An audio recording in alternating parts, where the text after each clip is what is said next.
Good morning, everybody. I guess this is episode 3 of this stupid little series where I ramble stupidly about stupid stuff all by myself because I am hopelessly lonely. And wanted to make sure you guys got some sort of content over the weekend, all you viewers and listeners and stuff. Yeah. So if you haven't seen the last 2 episodes, why are you watching this one? Not like there's any coherent through line here, but whatever. Hey, I'm Kyle. Chase and Cheyenne are in the Massachusetts area, I believe, still. I don't know when they're coming back. Possibly never. Possibly they've abandoned me. And, now I shall just suffer alone forever. Whatever. So, I am going to be spending today's episode talking about Stranger Things Season 3. I managed to finish it last night. And yeah, I loved it. Stranger Things for me I think it's interesting. It's kind of become this weird show for me because, season 1 was great. Season 2 was okay, but nowhere near as good as season 1. But I feel like the longer stretches I have... Why is this one hair on my mustache rebelling? Whatever. I'm leaving that in. After I don't watch the show for a while, I don't know, I kind of get I get down on it.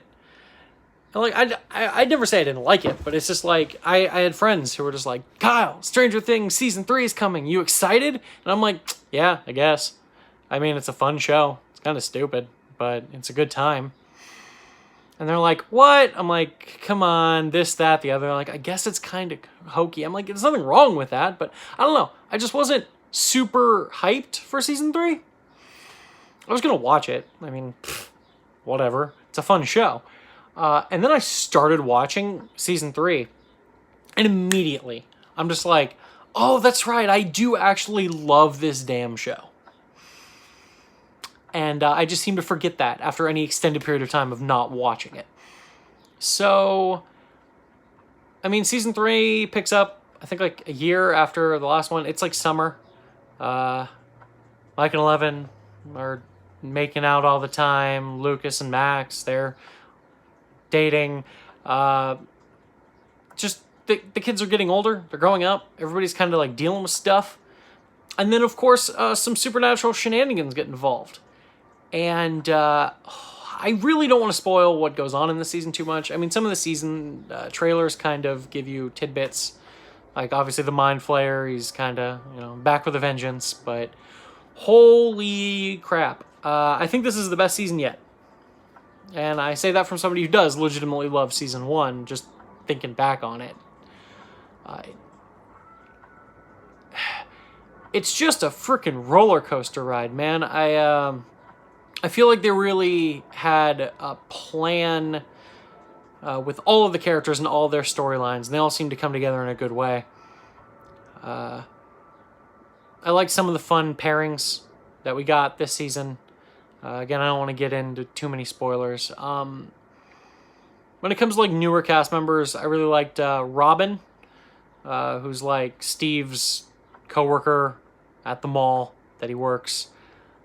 She was great. I think it's Maya Hawke, Ethan Hawke's daughter, I think. She was great.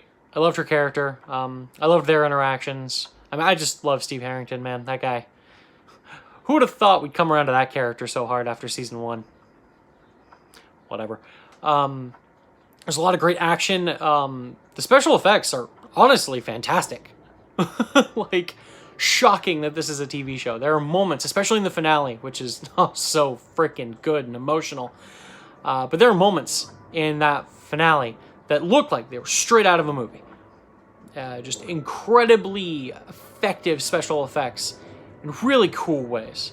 The season isn't flawless. It has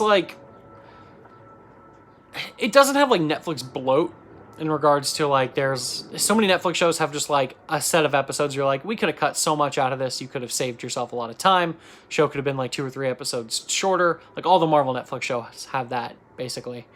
But this show is tight. I just think its pacing is kind of weird sometimes, and it has some tonal issues. there's a moment in the last episode that, I mean, it's funny, but like, and on paper it would work, but I don't know. I enjoyed the scene on its own, but it's in the middle of such a tense situation, and it's so completely silly and outlandish that it just kind of pulled me out of the experience. I got right back in. Overall, the finale is, oh my god, it's probably the best episode Stranger Things has made. But there's just like little things like that where it just kind of, you're like, do you really have to do this? This is some product placement that's a little forced.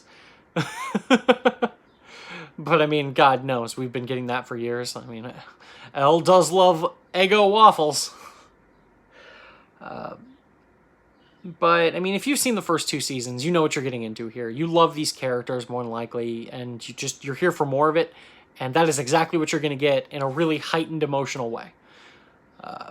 The show knows what it's doing. The Duffer Brothers know what they're doing. And the show gets, I'd say, extremely emotional. There are moments of the finale that, like, I wasn't crying. I'm never afraid to admit I cry. I admit that all the time on the podcast. I didn't quite cry, but I was very choked up.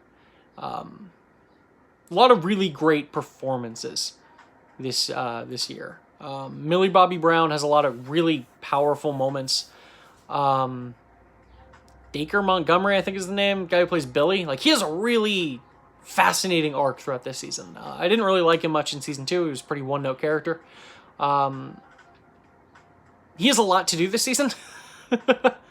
And he makes the most out of it. Like, it's a very complicated situation he finds himself in, and it's it really goes to some good places. And then, I mean, David Harbour as Hopper is fantastic. He's been my favorite character the entire show long, and he has some truly amazing moments in this season. Just in addition to just being Hopper and being curmudgeon-y as all hell. And just bickering and fighting with everybody. I mean, I don't really know what else to say. I don't want to get into spoilers. I don't know if we're going to talk about this on the podcast or not, but just in case you haven't seen it, there are definitely some fun surprises and some fun twists and turns that are definitely worth a watch. So that would be my recommendation. Watch it. If you haven't seen the show before, watch seasons 1 and 2, and then watch this. Because, I mean, I don't think you have to watch seasons 1 and 2 to understand season 3, but, like, why would you do that? It's a direct continuation. Regardless,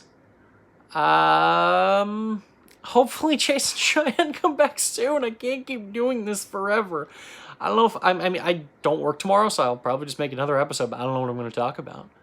I did just platinum a game I've been playing. I can talk about that. I'll talk about Severed. It's an older Vita game that I decided to play over these last couple days and just platinumed like 20 minutes ago.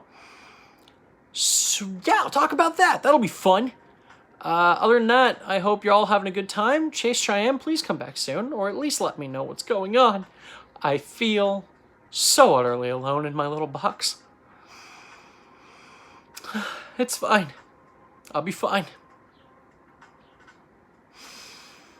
Well, I hope you all are having fun, having a good day. I'll talk to you later. Help me. Goodbye.